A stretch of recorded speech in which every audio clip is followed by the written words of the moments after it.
많은 분들의 소원 기도를 이렇게 들어보면은 공통점이 있어요. 가정을 위한 기도가 빠지질 않아요. 가정 식구들을 잘 되기를 위해서 기도하고요. 부모님을 모신 가정 같은 경우는 부모님이 평안하게 여생을 살아가시도록 기도합니다. 또 자녀를 위해서 기도하고 남편과 아내를 위해서 기도해요. 여러분, 복 있는 사람으로 살아간다는 것은 너무너무 아름다운 거예요. 그런데 더 크게 아름다운 것은 나만 복 있는 사람이 아니라 복 있는 가정, 복 있는 가정으로 살아가는 것이 더욱더 아름답습니다. 여러분, 가정 식구들 건강하고 잘되고 평안하기를 위해서 기도하는 것은 결코 기복신앙이라고 말할 수는 없어요. 여러분, 이것은 세상 모든 사람들이 다 그렇게 하고 있어요. 뭐 믿는 사람이든 믿지 않는 사람이든 복 있는 가정이 됐으면 좋겠다. 그래서 세상 사람들 보면은 선앙당에다 빌기도 하고요. 부처 앞에 빌기도 하고요. 어떤 종교에 들어가서 빌기도 합니다. 한 번은 전도하다가 어느 분을 만났는데 그분은 그런 얘기를 해요. 저는 교회 나갈 수 없습니다. 왜 그러냐고. 저는 절간에 가야 됩니다. 그 이유가 뭐냐? 어머니가 불교 절간에 가서 기도 많이 해서 내가 태어났습니다. 그러니 내가 절간에 가야 되죠. 물론 이제 진리를 알지 못하기 때문에 그렇게 말씀하시는 건 이해는 갑니다. 그러나 세상 모든 사람들이 가족들 잘 되도록 기도하는 거, 이것은 너무 귀중한 것이고요. 결단코 복 있는 가정이 되는 것을 잘못됐다 말할 수 없는 겁니다. 그런데 하나님을 경외하는 사람은 조금 더 다른 점이 있어요. 여러분, 하나님의 사람들, 하나님에 속한 사람들은 가정 잘 되는 복 있는 가정이 되더라도 분명한 초점이 다르게 있어요. 여러분, 평안하고 잘 되기를 원하더라도 기왕이면 하나님이 복을 내려주셔서 평안한 것, 하나님께서 복을 주셔서 그래서 행복한 가정이 되는 것, 이것을 더 선호합니다. 여러분, 세상 사람들처럼 그저 행복이 아닙니다. 이방 종교에 가서 빌었더니 이렇게 되더라 잘 되더라 그런 개념이 아니에요. 천지 만물을 창조하신 하나님이 복을 내려주셔서 복 있는 가정이 된다. 이것을 더 원하고 이것을 기뻐하는 거예요. 여러분, 똑같은 돈을 벌어도 하나님께 기도했더니 하나님이 내게 주셨더라. 이게 더 감격적이지 않습니까? 똑같이 잘 되는 것 같더라도 하나님께서 내게 복을 주셔서 잘 되더라. 여러분, 세상 사람들도 잘 되는 사람들 많아요. 오히려요, 교회 다니는 사람보다도 더 갑절로 복을 받는 사람도 있고요. 죽을 때 평안히 죽는 사람들도 있어요. 그래서 시편 기자는 미끄러질 뻔했다 하잖아요. 내가 큰 시험에 들 뻔했다. 나는 새벽마다 하나님의 징계를 보는데 왜 믿지 않는 저 사람들이 더 잘 되느냐 이거예요. 물론 그분의 해답은 명쾌하게 해답을 씁니다. 하나님의 성소에 들어갈 때 깨달았다. 하나님의 영원한 성소 천국은 아무나 들어가는 것이 또 아니에요. 또 한 가지 가지고 깨닫죠. 인생이라는 것이 한마당에 꿈을 꾸고 가는 것 같구나. 여러분, 여기 연세 드신 분들 계시지만은 지난을 한번 뒤돌아보세요. 희미합니다. 꿈꾼 것 같아요. 꿈속에서 뭐 돈 많이 벌고 꿈속에서 권력 잡으면 뭐 할 거냐 이거. 깨고 나면 아무것도 없는데. 그래서 그분은 고백하기를 하늘에서도 하나님밖에 없고 땅에서도 땅 아래에서도 하나님밖에 없다고 그렇게 고백하잖아요. 여러분, 기왕이면 하나님께서 복을 주셔서 복 있는 가정이 되는 거, 이것이 아름다운 거예요. 제가 여러분들이 이제 신앙생활에 지준이 되도록 말씀을 전한 적이 있는데, 여러분, 가정에서 식당을 하거나 뭐 할 때 개업 예배를 드리잖아요. 개업 예배를 드렸는데 이 개업 예배가 예배드리고 나서 잘 되면 얼마나 좋습니까? 물론 대부분은 다 잘 돼요. 그런데 그렇지 않은 가정들이 있거든요. 야, 이럴 때 아니 예배 안 드리고 세상 사람들도 잘 되는 사람이 있는데 이거 예배 드려야 됩니까? 말아야 됩니까? 그러니까 이것에서 시험 드는 그런 성도들도 있어요. 그래서 제가 기준점을 여러분들에게 세우도록 말씀을 전해준 적이 있는데, 만약에 어떤 사람은 개업 예배 안 드리고 뭐 자기 노력으로 열심히 잘해서 지혜롭게 해서 음식을 잘 만들고 해서 이제 10만 원을 벌었어. 그런데 나는 예배 드리고 기도하면서 열심히 했더니 10만 원 벌었어. 똑같은 10만 원이야. 둘 중에서 어느 것을 택하기를 원합니까? 하면 저는 서슴없이 기도하며 예배드리고 10만 원 버는 것을 선택할 거예요. 왜? 주님과 함께 기도하며 동행하며 주님의 복을 받는 것이 더욱 귀하기 때문에.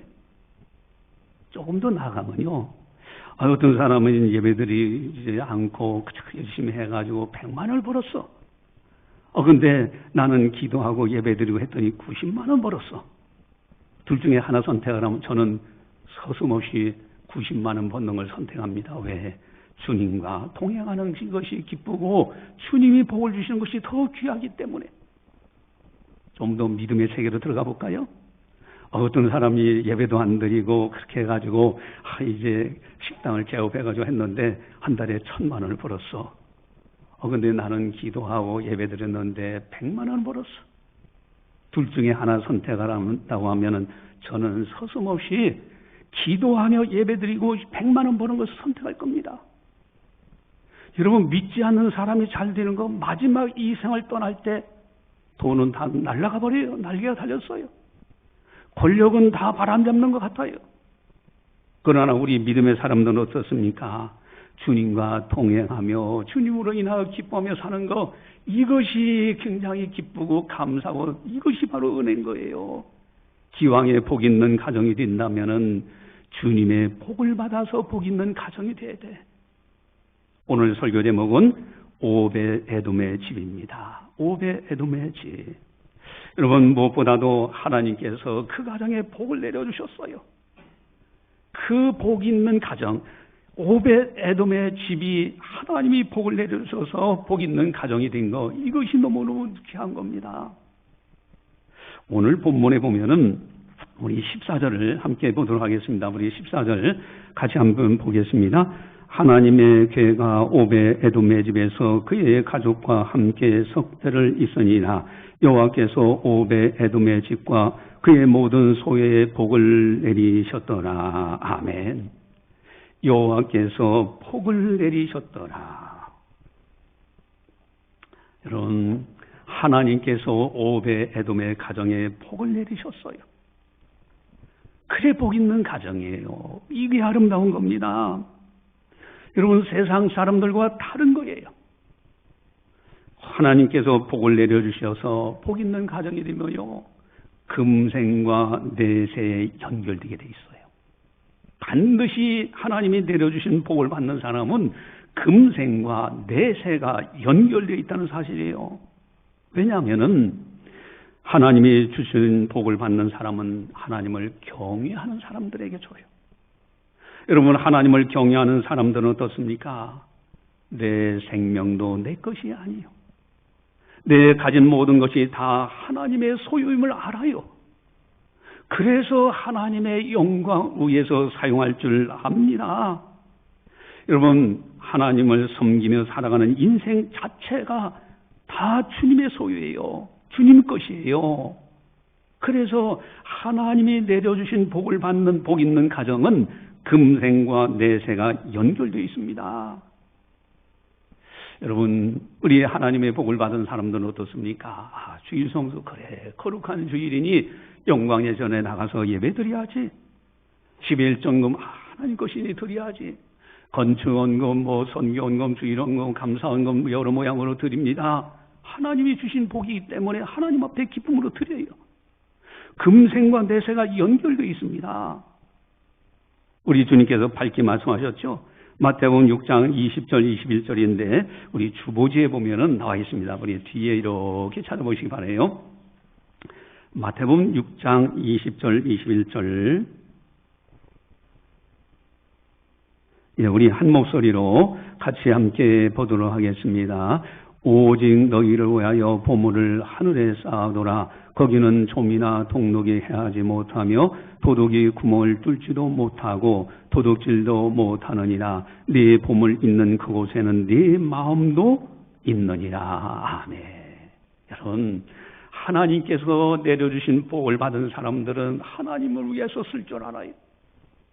그러니 하늘의 보화로 쌓여지죠. 그래서 하나님의 사람들, 하나님의 복을 받은 사람들은 금생과 내세가 연결되어 있는 복이에요. 이것이 진정한 참된 복 있는 가정의 모습이다. 오늘 설교 제목은 한번 따라서 하겠습니다. 오벳 에돔의 집. 예, 아직 점식사 안 하셔서 조금 힘이 빠졌죠. 예, 오벳 에돔의 집입니다. 여러분, 이 오벳 에돔의 집은 어마어마한 하나님의 복을 받았어요. 하나님의 복은이라는 특성이 있어요. 하나님의 복은 사람에게 뿐만 아닙니다. 하나님이 복을 내려주시면 그 사람뿐만 아니라 그 가정에 있는 소유물 전체에게 복이 임하는 거예요. 이게 하나님의 복의 특성이에요. 그 집뿐만 아니라 그 소유 전체에 하나님의 복이 내려오는 것. 이것이 하나님의 복의 특징입니다. 우리 14절을 다시 한번 같이 함께 보도록 하겠습니다. 우리 14절 같이 봅니다. 하나님의 괴가 오벳 에돔의 집에서 그의 가족과 함께 석 달을 있으니라. 여호와께서 오벳 에돔의 집과 그의 모든 소유에 복을 내리셨더라. 아멘. 하나님이 복을 내려주실 때 그 집, 그의 모든 소유물에도 복이 가득하도록 내려주는 겁니다. 예를 들면은 헌금 생활도 마찬가지예요. 여러분, 우리가 정성껏 헌금을 하나님께 드립니다. 그러면은 하나님은 그 헌금만 받으시는 것이 아니에요. 드린 그 사람 자체까지도 다 받으셔요. 우리가 예배를 드립니다. 하나님 앞에 예배 드리는 것도 마찬가지입니다. 예배의 성공자로 드리면요, 하나님께서 그 사람의 예배만 받는 것이 아니라 그 사람 자체도 받고요, 그 가정의 모든 소유물까지도 다 받으시는 거예요. 여러분, 그래서 우리가 헌금 드릴 때요, 여러분, 이런 고민들이 있어요. 헌금 드릴 때 이해는 갑니다. 그렇잖아요. 사람이 이 세상 살다 보면 필요한 것이 돈이잖아요. 그러다 보니까 그런 생각 갖는 것도 당연합니다. 그러나 조금 뛰어넘어 봐요. 좀 담대하게 살아보자 이거예요. 예를 들어서 남편이 월급을 받아와요. 그러면은, 자, 여기에 우리 늘 기도할 때 우리 가정 남편부터 시작해서 자녀들까지 잘 되도록 복 있는 가정 되도록 기도합니다. 그런데 남편이 들어오는 수입을 가지고 수입의 10의 1조 헌금을 드리는 믿음의 가정들도 있고요. 또 반면에 그저 남편은 믿음이 없으니까 안 드리니까 내가 생활비 좀 준 거 그거 가운데서 이제 11조금 드려야지. 여러분, 한 번쯤 생각해 보세요. 기도는 복 있는 가정이 되도록, 남편과 아내뿐만 아니라 자녀들 모두가 다 복 있는 가정이 되도록 기도해놓고, 나는 내게만 준 것 가지고 일부 가지고 하나님 앞에 드린다? 이게 어떤 모순점이 있지 않을까? 우리 한번 뛰어넘어 봐요. 여러분, 남편과 아내가 다 직장 생활을 해. 그만큼 하나님께서 우리 가정에 복을 주셨구나. 그러면은 남편과 아내가 정성껏 다 수입을 다 모아가지고 11전금을 드리면 얼마나 좋겠어요. 한 단계를 뛰어넘어 보자 이거예요. 여러분, 가인과 아벨에게서 우리는 배우게 됩니다. 이제 아담의 두 아들이 있었죠. 가인이 형이에요. 동생이 아벨입니다. 근데 가인이 형은 이제 농작물, 이렇게 농사를 짓는 사람이라서 농작물 가지고 하나님 앞에 예물을 드렸는데 하나님 받지 않으셨어요. 근데 그 동생은 목축을 하는 분이 돼서 이분이 양의 첫 새끼를 잡아서 하나님 앞에 예물을 드립니다. 그러면서 제사를 지내요. 예배를 드려요. 그런데 성경은 분명히 이렇게 말씀하십니다.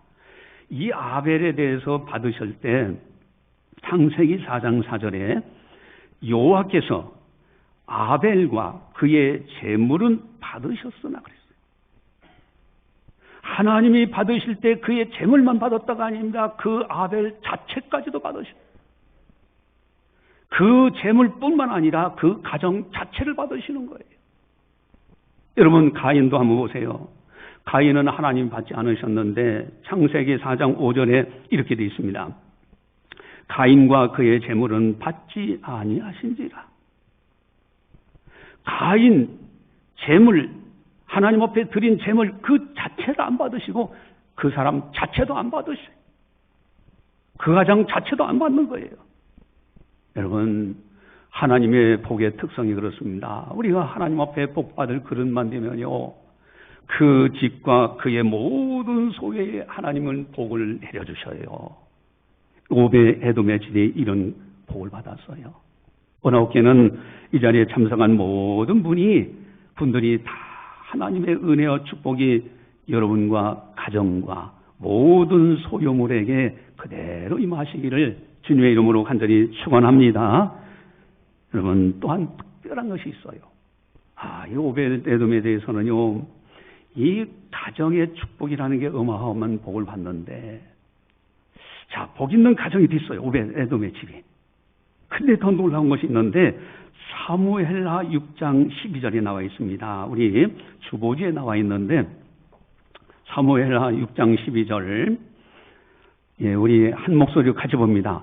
어떤 사람이 다윗 왕에게 아뢰어 이르되 여호와께서 하나님의 괴로 말미암아 오벳 에돔의 집과 그의 모든 소유에 복을 주셨다 한지라. 다윗이 가서 하나님의 괴를 기쁨으로 메고 오벳 에돔의 집에서 다윗 성으로 올라갈세. 아멘. 어떤 사람이 오벳 에돔의 집을 가만히 봤더니 하나님이 복을 내려주시는 거예요. 그 소유물 전체, 그 집에 있는 모든 소유에 복을 주시는 것을 다른 제3자가 깨달을 정도로, 알 정도로 복을 주셔요. 다윗도 오벳 에돔의 집을 딱 보니까 하나님의 괴가 들어가 있는 그 가정 석 달 동안에 하나님이 복을 내리실 만을 그걸 알게 돼요. 여러분, 내가 하나님과의 관계에서 하나님의 복을 받았다, 중요하지요. 그러나 다른 사람들이 볼 때, 야, 저 사람 교회 다니더니 하나님의 놀라운 복을 받았어. 여러분, 다른 사람들도 인정할 만큼의 복을 받는 가정이 되는 거, 이것이 얼마나 아름답습니까? 그렇다면은 어떻게 해서 오벳 에돔의 가정은 하나님의 엄청난 축복을 받을 수 있었을까? 하나님의 복 있는 가정, 하나님이 복을 내려서 복 있는 가정, 오벳 에돔의 집이 어떻게 해서 그런 놀라운 복을 받을 수 있었는가? 그 비결이 어디 있는가? 오늘 본문에 나와 있어요. 우리 14절을 한번 같이 함께 보도록 하겠습니다. 같이 봅니다. 하나님의 괴가 오벳 에돔의 집에서 그의 가족과 함께 석 달을 있으니라. 여호와께서 오벳 에돔의 집과 그의 모든 소유에 복을 내리셨더라. 아멘. 여기에 아주 중요한 비결이 있어요. 하나님의 괴입니다. 하나님의 괴가 석 달 동안 오벳 에돔의 가족들과 함께 있을 때 여호와 하나님께서 그 가정에 복을 내리셨다는 거예요. 여러분, 하나님의 괴가 있는 가정은 복을 받는다는 사실입니다. 그래서 이스라엘 백성들은요, 광야교에서 신앙생활을 할 때 먼저 법궤, 하나님의 괴인 법궤가 먼저 출발합니다. 낮에는 구름 기둥, 밤에는 불 기둥이죠. 인도하심을 따라서 법궤가 먼저 출발하고요. 그러면 이스라엘 백성들이 쭉 따라갑니다. 그리고 진을 칠 때는 법궤를 먼저 하나님의 궤를 안치해 놓고 동서남북의 12지파, 그러니까 3지파씩 12지파로 텐트를 쳐서 법궤를 중심으로 해서 온 이스라엘 백성들이 쭉 광야에서 텐트를 치고 야영을 합니다. 중심에 항상 하나님의 궤가 있어요. 그래서 하나님께서 이스라엘 백성들을 어마어마하게 사랑하셨던 거예요. 항상 하나님의 괴가 있는 가정. 그런데 문제가 있어요. 여러분, 하나님의 괴가 그 집에 있다고 해서 다 복을 받을까? 여러분, 하나님의 괴가 있는 가정은 복을 받는데 하나님의 괴가 그 가정에 있다고 해서 다 복을 받느냐는 거예요. 오늘 이 배경의 말씀 그렇습니다. 블레셋 군대가 하나님의 법궤를 뺏어갔어요. 그러다가 이제는 다윗이 왕이 되면서 다시 그걸 찾아가지고 오는데 아비나답의 집에 들어갑니다. 아비나답의 집에서는 오랫동안 머물러 있었어요. 아비나답의 집, 그런데 아비나답의 아들이 웃사라는 아들이 있어요. 이제 법궤를 다윗 성으로 옮기기 위해서 이제 마차에다가 이제 그 법궤를 싣고 소가 끌게 하고 가는데, 그래서 출발해 가는데 이 소가 날뛰니까 법궤가 떨어질 것 같아요.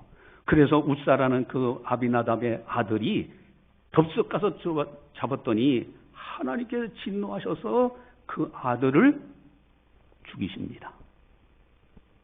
그리고 이 아비나답, 자기 아들이 죽었어요. 그리고 아비나답의 집이 복을 받았다는 성경의 기록이 아무데도 없네.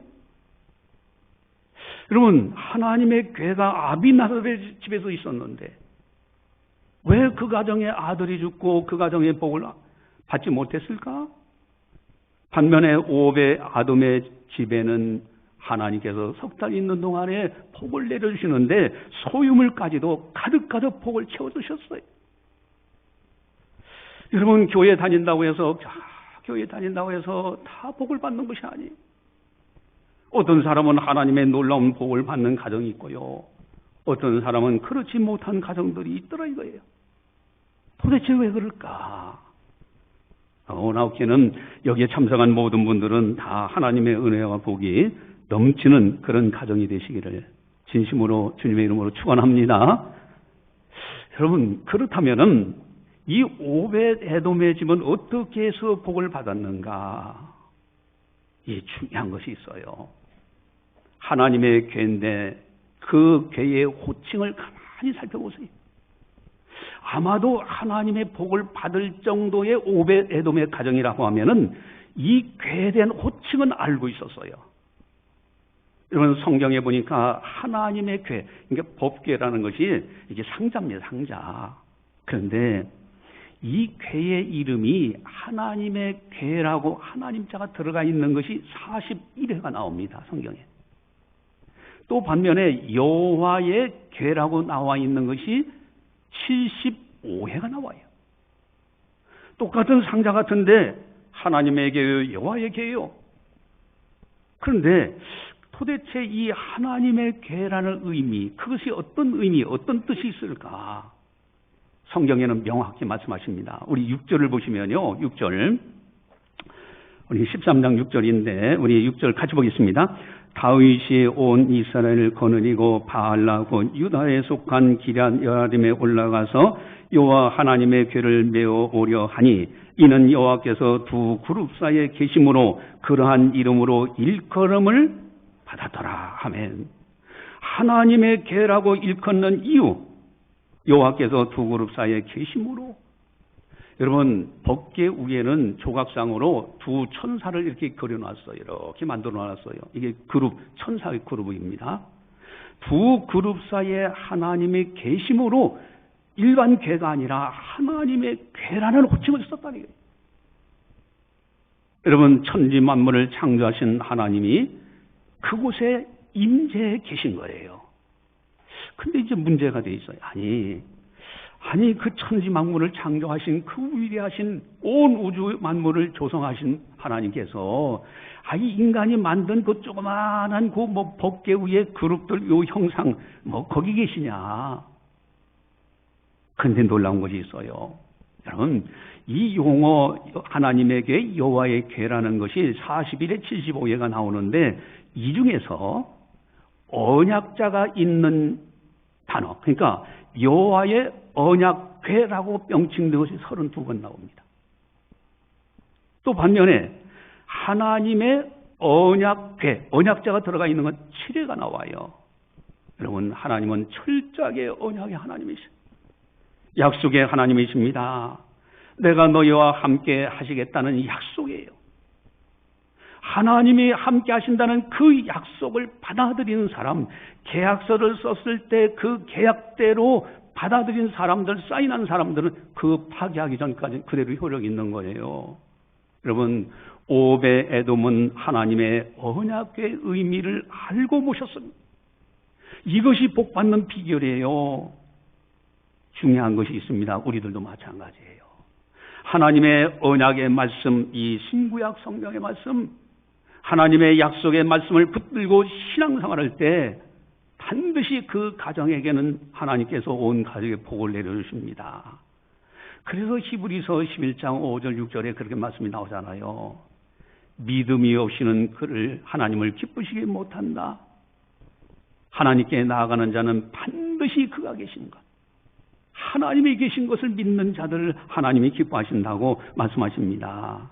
그래서 하나님의 약속의 말씀, 나와 동행하신다는 약속의 말씀 붙들고 신앙생활하는 사람들에게 오늘날도 마찬가지로 그 집과 그 소유물에게까지 복을 내려주시는 겁니다. 예를 들면은 우리 이사야서 41장 10절을 한번 보도록 하겠습니다. 우리 주보지에 나와 있는데, 주보지에 이사야서 41장 10절입니다. 예, 같이 보겠습니다. 두려워하지 말라, 내가 너와 함께함이라. 놀라지 말라, 나는 네 하나님이 됨이라. 내가 너를 굳세게 하리라. 참으로 너를 도와주리라. 참으로 나의 의로운 오른손으로 너를 붙들리라. 아멘. 여러분, 이 약속의 말씀, 나는 네 하나님이 돼. 내가 너와 함께하겠다. 내가 너를 도와주겠다. 그 약속을 그대로 받아들인 사람에게 그대로 하나님이 붙들어 주시고 도와주신다니까요. 여러분, 우리가 오벳 에돔의 집처럼 우리들도요, 언약의 말씀, 약속의 말씀을 붙들고 한 절 한 절 그대로 나가는 거예요. 이게 하나님의 복을 받는 아름다운 비결이다 하는 겁니다. 두 번째로는 이 우사의 잘못을 통해서 배웠을 거예요. 다윗도 배웠어요. 오벳 에돔도 배웠습니다. 여러분, 지금 우사가 그것을 손을 댔다가 즉사하는 걸 봤는데, 아이고 집에 모셨는데 뭐 그냥 대충 하게 그러지 않았을 거예요. 여러분, 타산지석입니다. 우리 9절에서 11절을 보시면요, 우사가 어떤 잘못을 했는가 한번 보시면은 9절에서 11절 같이 봅니다. 기돈의 다장 마당에 이르러서는 소들이 뛰므로 우사가 손을 펴서 괴를 붙들었더니 우사가 손을 펴서 괴를 붙들므로 말미암아 여호와께서 진노하사 치심에 그가 거기 하나님 앞에서 죽으니라. 여호와께서 우사의 몸을 찢으셨으므로 다윗이 노하여 그곳을 베레스 우사라 부르니 그 이름이 오늘까지 이르니라. 아멘. 여러분, 우사가 손을 펴서 괴를 붙들었어요. 하나님의 진노를 받았어요. 그 자리에서 직사합니다. 여러분, 여기서 좀 한번 좀 가만히 생각해 보세요. 아니, 지금 술에다가 덮개를 실었어요. 근데 이 소가 가면서 막 날뛰는 거예요. 그러면 이 덮개가 떨어질 거 아닙니까? 덮개가 떨어지면 깨질 수도 있잖아요. 근데 이 급한 나머지 그저 이제 우사가 쫓아가가지고 그걸 딱 붙들었어요. 떨어지지 말라고. 아니, 이 정도 되면은 상을 줘야 될 일이지. 이거 하나님이 진노하시는가? 그래서 서서 죽이시는가? 여러분, 이 동행 본문이 사무엘하 6장 7절에 나오는데 거기에는 이렇게 기록되어 있습니다.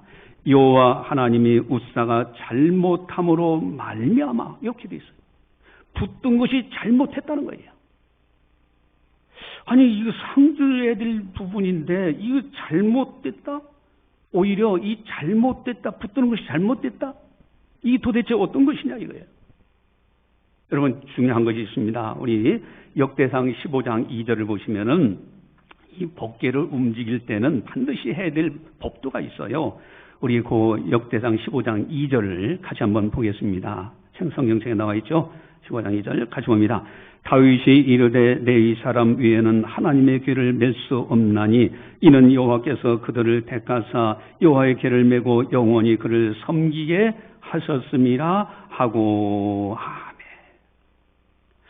소 마차에다가 실어서 옮기는 것이 아니라 레위 사람들이 메고서 복궤를 움직이게 되어 있어요. 이게 하나님의 법도였어요. 또 한 가지가 있어요. 민수기 4장 15절을 보시면은 여기 주보지에 나와 있는데 우리 민수기 4장 15절을 같이 보겠습니다.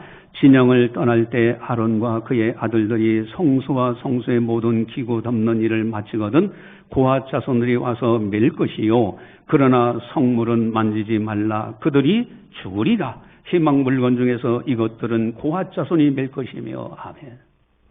이미 하나님께서 법으로 정해놓은 것이 손으로 만지지 말라 이거예요. 만지는 순간에 죽으리라. 이걸 종합해보면 하나님의 법도를 어긴 죄예요. 하나님의 말씀을 어긴 죄예요. 이게 심판에 이르는 겁니다. 오벳 에돔과 다윗은 이것을 보았어요. 이걸 알아요. 그래서 우사가 죽었다는 압니다. 여러분, 우리가 하나님을 섬길 때 하나님의 법도와 하나님의 말씀을 따라서 섬겨야 되는 거예요. 내 고집으로 섬기는 게 아닙니다. 내 사상으로 섬기는 게 아니에요. 내 생각으로 내 욕심으로 섬기면 복을 받지 못합니다. 하나님의 말씀을 따라 하나님의 법도를 따라 섬길 때 그 집과 그 가정 모든 소유물에도 하나님이 복을 내려주신다 하는 사실입니다. 또한 세 번째 중요한 것이 있어요. 여러분, 오벳 에돔은 구약 유대인들이 다 마찬가지죠. 성막 제사를 지내는 걸 알아요. 동편문에서 딱 들어갑니다. 이러면 양을 잡아가지고 양을 데리고 옵니다. 그러면 제사장이 안수를 해요. 그리고 그 양을 잡아서 피는 받아가지고요. 가지고 가고 제사장들이 그리고 그 고기는 번제단에 걸어놓고 태웁니다. 하나님께서 기쁘게 받으셔요. 그런 다음에는 물두멍을 지나고 그 안에 방이 2개가 있는데 첫 번째 방이 성소예요. 거기는 떡상도 있고 7 금초대 이제 진설병도 있고요. 그렇습니다. 거기 향단이 있고요. 거기서 제사장들이 하나님을 섬겨요. 그리고 2번째 방인 지성소에는 아무나 못 들어갑니다. 대제사장만 들어가는데 잘못 드리면 즉사할 수 있어서 허리에다가 끈을 묶고 방울을 달아서, 왜 아무나 그 속에 못 들어가니까 방울 소리 안 들리면 아 죽었구나. 끈을 잡아서 제사장을 끌어내기도 합니다. 그리고 대제사장이 그 양의 피를 가지고 그 지성소에 들어가서 거기다 피를 뿌리면서 예배 드리고 제사 지낼 때 하나님께서요 동서남북에 있는 모든 이스라엘 백성들의 죄를 다 용서해 주시는 거예요. 그리고 그 영광을 받으실 겁니다. 여러분, 오벳 에돔은 이것을 알고 있었어요. 여러분, 오늘날도 마찬가지예요. 오늘날은 영적인 우주적인 제사를, 성막 제사를 드리고 있어요. 번제단은 곧 예수님의 골고다 산상입니다. 십자가에서 죽임을 당하시고요. 다른 양이나 염소의 피가 아니라 자신의 피를 가지고 3일 만에 부활하셔서 자신의 피를 가지고 영원한 지성소인 하나님 보좌 우편에 가 계신 겁니다. 그래서 누구든지 예수 안에 있는 사람은 어떤 죄라도 용서받아요. 여러분, 오늘날 오벳 에돔의 가정처럼 복을 받는 비결은 어디 있느냐? 우주적인 영적 제사, 영적 성막, 영적 예배, 예수님의 십자가를 든든히 붙들고 회개하고 돌이키고요. 부활하신 예수님을 따라 살아가는 것. 이것을 하나님은 기뻐하십니다. 이것이 복음이에요. 여러분, 인간의 최대 문제 2가지가 있다고 했죠? 이 세상과 저 세상을 갈라놓는 것은 죽음의 문제, 어느 누구도 해결 못합니다. 오직 예수님의 부활로만 해결돼요. 또 한 가지는 천국과 지옥을 갈라놓는 거예요.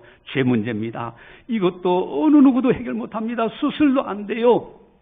예수님의 십자가로만 해결되는 거예요. 복음 붙들고 예배드리고 복음 붙들고 신앙생활하고 복음이 그 가정의 중심이 될 때 하나님께서는 그 집과 소유물에 복을 가득가득 채워주시는 거예요. 또한 4번째 중요한 겁니다. 여러분, 오벳 에돔은 그 하나님의 법궤 속에 있는 내용물을 알고 섬겼습니다. 그 안에는 아론의 쌍난 지팡이가 있어요. 질서입니다. 하나님의 질서요. 만나의 항아리가 있어요. 매일매일 내려오는 만나를 먹고 살아요. 또한 하나님의 은혜지요. 또 뿐만 아니라 하나님께서 새겨주신 돌판이 있습니다. 하나님의 말씀이에요. 여러분, 오베 에돔의 집은요, 하나님의 질서 속에서 하나님의 은혜를 받으면서 하나님의 말씀 중심으로 신앙생활했던 분. 여러분, 우리들도 마찬가지예요. 우리들도요, 하나님의 질서 속에서 매일매일 은혜를 사모하며 하나님이 주시는 은혜를 가지고 말씀 중심으로 살아갈 때 하나님께서 우리 집과 우리 소유물에게 하나님께서 복을 가득가득 채워주시는 거예요. 이게 오베 에돔의 집에서 우리가 배우는 겁니다. 여러분, 이번에 이제 5월 달부터 이제 대신방한다 이렇게 했는데 그 대신방하는 거 가볍게 여기지 마세요. 여러분, 믿음의 선진들 아브람과 이삭과 야곱 이런 분들 가만히 행적을 보세요. 가는 곳마다 단을 쌓아요. 단을 쌓는데 자기를 위해서 쌓는 것이 아닙니다. 여호와를 위하여 단을 쌓았더라. 여러분들 가정에 가서 하나님 앞에 하나님 영광을 위하여 그 가정에서 예배드릴 때 하나님이 기뻐 받으시는 거예요. 여러분, 오베 에돔의 가정, 하나님의 질서 속에서 하나님의 은혜와 하나님 말씀 중심으로 살아갔던 그 아름다운 가정. 이제 마지막에 테니슨과 이제 그런 이야기가 있는데 한번 그 이야기만 보고 이제 마치도록 하겠습니다. 우리 주보지에 나와 있는데 한번 같이 읽어보도록 하겠습니다. 같이 읽어보겠습니다. 테니슨과 그의 친구와 함께 길을 걷다가 친구와 테니슨에게 자네가 믿는 하나님에 대하여 말해주게나 라고 하였다. 그때 테니슨은 길가에 있는 노란 곳을 가리키면서 나의 하나님과의 관계는 노란 꽃과 햇빛과의 관계와 같네. 저 꽃이 항상 햇빛을 받으며 살아가듯이 나도 하나님의 따뜻한 은혜 없이는 살아갈 수 없다네. 아멘. 여러분, 오직 하나님의 은혜예요. 노란 꽃이 하나님의 햇빛을 받아 생기를 거두며 살듯이 우리들도요, 하나님의 은혜로 하나님이 내려주신 복을 따라서 나도 복 있는 사람이고 내 가정이 복 있는 가정이 되는 거, 이런 아름다운 신앙, 이런 아름다운 가정을 이룩하는 여러분들이 되시기를 간절히 바라면서 기도하시겠습니다. 사랑의 하나님 아버지, 감사합니다. 오늘도 성령께서 교육이 하신 말씀을 들었습니다. 이 땅에 많은 사람들이 잘 되기를 원하고 복 있는 가정 되기를 원합니다. 그러나 저희들은 하나님이 내려주신 복을 따라서 복 있는 가정, 복 있는 사람으로 살아가기를 원합니다. 오베 에돔의 집의 아름다운 모습을 보았습니다. 그 집과 그의 소유 모든 것에 하나님이 복을 내려주시는 그 아름다운 장면, 우리가 섬기는 가정들도 이와 같이 하나님의 복을 받아 세상의 욕심을 이기고 죄악의 유혹을 이기고 마귀의 유혹을 이길 수 있도록 은혜 베풀어 주시옵소서. 언약의 말씀을 굳게 붙들고 신앙생활하며 뿐만 아니라 하나님의 법도 하나님의 말씀을 따라서 신앙생활하며 영적 예배 참으로 십자가 든든히 붙들고 부활의 주님을 따라 경배드리며 살아가는 하나님의 은혜와 하나님의 질서, 하나님 말씀 중심으로 신앙생활하는 우리들 다 되게 하여 주시옵소서. 감사하고 예수님의 이름으로 기도드리옵나이다. 아멘.